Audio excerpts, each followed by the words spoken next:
Everyone, मेरा नाम मोनिका, मैं आइल्स 9 से हूँ। तो ये तो आप बाद में कर सकते हो, बट पहले समझो मैं बताना क्या चाह रही हूँ। तो इस वीडियो में ये जो राइटिंग टास्क 1 है, जो प्रोसेस डायग्राम है, ये सब बच्चों को लिखना नहीं आता। क्या प्रॉब्लम होती है, उनको लैंग्वेज नहीं लिखनी आती। सबसे पहले तो क्या लैंग्वेज लिखनी चाहिए। तो सबसे पहले हमें डायग्राम मिला, इसको एक बार पढ़ लेते हैं। The diagram below shows how oil is expected in use of production of perfume. So oil को कैसे यूज़ किया जा रहा है परफ्यूम को बनाने में। और ये जो राइटिंग टास्क वन क्वेश्चन था, जो 11 जनवरी 2025 को आइल्स एग्ज़ाम हुआ था, वहाँ आया था। लेकिन ये मुझे नहीं पता कौन से कंट्री में आया था। ठीक है, तो स्टूडेंट ने व्हाट्सएप पे टेक्स्ट करके बताया था, तो वो मैं बता पाई आपको कि ये क्वेश्चन भी आया था। तो इसमें देखो, अभी थोड़ा सा कॉम्प्लिकेटेड सा लग रहा है, क्योंकि देखो ये 10 टर्म्स लिखी हैं उसने। तो इतना कॉम्प्लिकेटेड, देखो ये ना कुछ समझ में नहीं आ रहा। वहाँ पे भी ऐसे ही दिया हुआ था। तो ये 10 आइटम्स, 10 चीज़ें दी हैं, उनकी हेल्प से हमें ये प्रोसेस डायग्राम बनाना है। तो इनकी स्टोरी बनानी है, और इसको देखते हुए, मतलब ये जो नंबर दिए हैं, ये नंबर ये सब डिनोट करते हैं। तो इस बार थोड़ा देखते हैं। 1 नंबर पे फायर है, फिर वाटर है 2 नंबर पे, फिर स्टीम बन रही है, फिर उसके बाद एरोमेटिक प्लांट्स हैं 4th नंबर पे, एंड फिर 5th नंबर पे स्टीम प्लस ऑयल वेपर बन गया है। 6 नंबर पे कोल्ड वाटर है, 7 पे हॉट वाटर है, फिर है 8 नंबर पे condenser water mix with essential oil. यहाँ पे ये देखो, यहाँ पे फिर इसेंशियल ऑयल बन गया है। 10th है हाइड्रोलॉट एरोमेटिक वाटर बन गया है। तो ये परफ्यूम बन गई है। तो ये पूरा प्रोसेस है, कैसे इसको एक्सप्लेन करना है, कितने स्टेप्स में एक्सप्लेन करना है, वो हम बात करेंगे। एंड इसका जो इम्पोर्टेंट रूल है उसको भी देखो ज़रा। तो 150 वर्ड्स का रूल दिया है टास्क 1 में आइल्स वालों ने। तो 150 वर्ड्स का ये मतलब नहीं है कि आप 150 145 वर्ड्स रह गया तो आप बहुत टेंशन में आ जाओगे, नहीं। 145 वर्ड्स में भी, 145 वर्ड्स में भी चलेगा, कि आप अनटिल अनलेस इस प्रोसेस को अच्छे से एक्सप्लेन नहीं करते हो तो कोई प्रॉब्लम नहीं है। अगर आपने 140 वर्ड्स में भी इसको अच्छे से एक्सप्लेन कर दिया, फालतू चीज़ें ना लिखकर, तो भी आपको मार्क्स मिलेंगे। लेकिन अगर आप सोचोगे कि मैं थोड़ा बहुत लिख दूंगा, पूरा डिटेल नहीं लिखूंगा, भाई पूरा डिटेल लिखने के लिए ही उन्होंने बोला है। तभी तो इतना एक्सप्लेन कर, तभी तो इतनी सारी चीज़ें दी। अगर आप कोई स्टेप छोड़ दोगे, सपोज ये छोड़ दोगे या ये छोड़ दोगे, तो प्रोसेस पूरा नहीं होगा। तो इसलिए बेटर है use every word from the diagram. जो भी दिया है सभी वर्ड्स यूज़ करने हैं, पूरा अच्छे से प्रोसेस यूज़ करना है। ठीक है, अब इसमें और 20 मिनट्स मिलेंगे। 20 मिनट्स मीन्स 20 मिनट्स राइटिंग ही नहीं करते रहना है। पहले 2-3 मिनट इसको पढ़ो, इसको एनालाइज करो, जैसे अभी हमने किया। फिर 3 मिनट्स तो उसी में चले जाएंगे, फिर उसको राइटिंग करो। लास्ट के 3-4 मिनट्स उसको प्रूफ रीड करो। प्रूफ रीड का मतलब whatever you have written in this answer. तो अपनी एरर, स्पेलिंग एरर्स को चेक करो, उसको करेक्ट करो, कोमास ठीक लगाओ।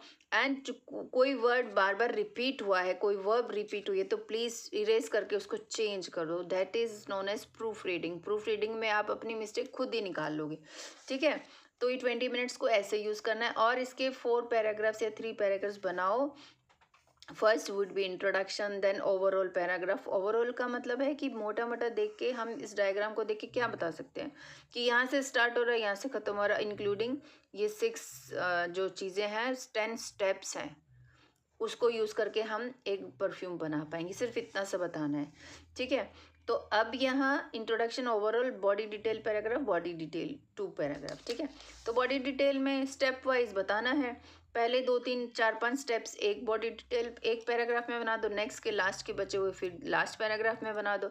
है तो सिंपल, लेकिन बच्चों को, स्टूडेंट्स को इसकी लैंग्वेज लिखने नहीं आती है। वो अभी करते हैं शुरू। तो इसका इंट्रोडक्शन कैसे लिखना है, वर्ड्स, दैट्स मोर इम्पॉर्टेंट। सो ये अपना इंट्रोडक्शन हुआ। इंट्रोडक्शन का मतलब paraphrasing of question statement. Writing task 2 होगा, उसमें भी पैराफ्रेजिंग मीन्स क्वेश्चन स्टेटमेंट को पैराफ्रेज करके दूसरी लैंग्वेज में, दूसरे वर्ड्स में, थोड़े वर्ड्स चेंज करके आप लिखो, तो वो पैराफ्रेजिंग हो जाएगी। तो द डायग्राम बिलो हमने लिखा द गिवन इलस्ट्रेशन। तो यहाँ पे आप द गिवन प्रोसेस, क्योंकि ये हमें पता है ये प्रोसेस डायग्राम है। ठीक है, द गिवन प्रोसेस डायग्राम, ये भी लिख सकते हो। ठीक है, और या फिर illustration. The given illustration which depicts, मैंने यहाँ लिख दिया शोज। क्या शोज मतलब डिपिक्ट्स, हो गया इसका paraphrase. How oil is expected in use of production of perfume which depicts the production of perfume from oil. ठीक है, तो ये हमारा हो गया इंट्रोडक्शन। जो लिखा है वही का वही हमने इसको पैराफ्रेज कर दिया। अब ओवरऑल पैराग्राफ मैंने जैसे बताया था ये 10 स्टेप्स हैं, कहाँ से स्टार्ट होता है कहाँ से फिनिश होता है यही लिखना ओवरऑल में। Overall it can be seen that. अब आप देखो जो ये मैंने अंडरलाइन ग्रीन लाइन की है ना जो वर्ड्स जो सेंटेंसेस, वो सेंटेंस आप लर्न कर सकते हो किसी भी प्रोसेस डायग्राम के लिए। ठीक है, overall it can be seen that, ये दूसरे वाले राइटिंग टास्क 1 में भी you can use it. Overall it can be seen that it involves 10 major steps. देखा जो 10 मेजर स्टेप्स मैंने जो आपको दिखाया ये, ठीक है, ये 10 मेजर स्टेप्स हैं आपने।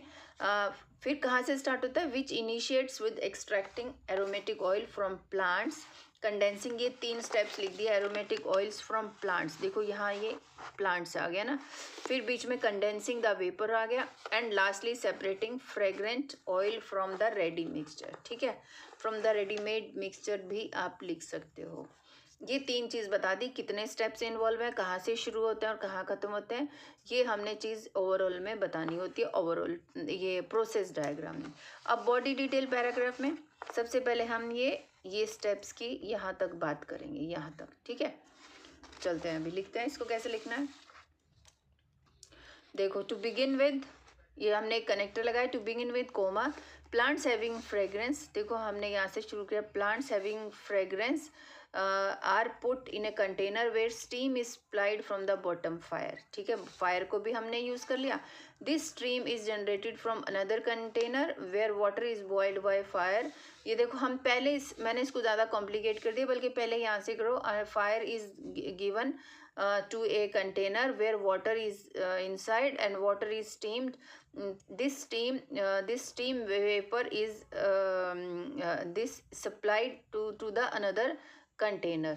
ठीक है, ऐसे भी लिख सकते हो, this stream is generated from another stream, it is not stream, it is steam, is generated from another container where water is boiled by fire to produce it। तो मैंने indirect लिख दिया। Now steam heats the plants, अब देखो steam जो है यहाँ से स्टीम चली, हीट्स द, ये प्लांट्स है 4th नंबर पे, देखो ये 4th नंबर पे लिखा है ना plants.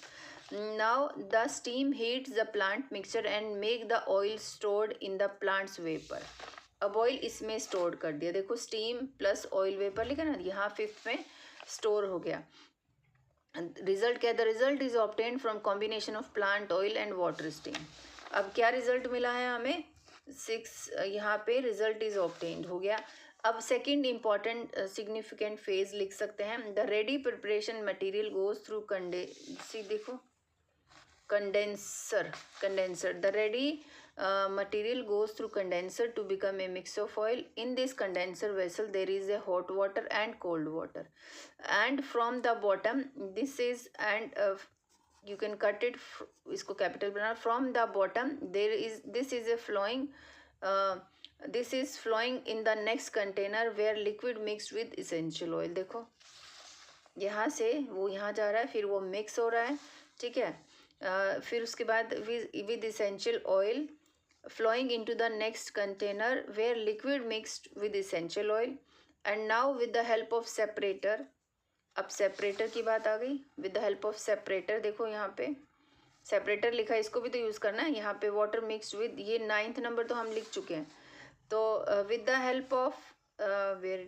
Help of separator oil is separated at A high position in large jar, separated in high position in the large jar. देखो फिर लास्ट में क्या बोल रहा है, लास्ट स्टेप इज हाइड्रोलेट। सो क्या हमने लिखा है, देखो अभी finally hydrolate which is aromatic water, देखो hydrolate which is aromatic water runs out from the lower pipe which is ready to use। देखो हाइड्रोलेट एरोमेटिक पावर है, वाटर है, और ये बाहर निकल गया, which is ready to use. It is a linear process, ये लीनियर प्रोसेस है, लाइन वाला प्रोसेस है, ऐसे ऐसे ऐसे पूरा लाइन से चलेगा, इसको बोलते हैं लीनियर प्रोसेस।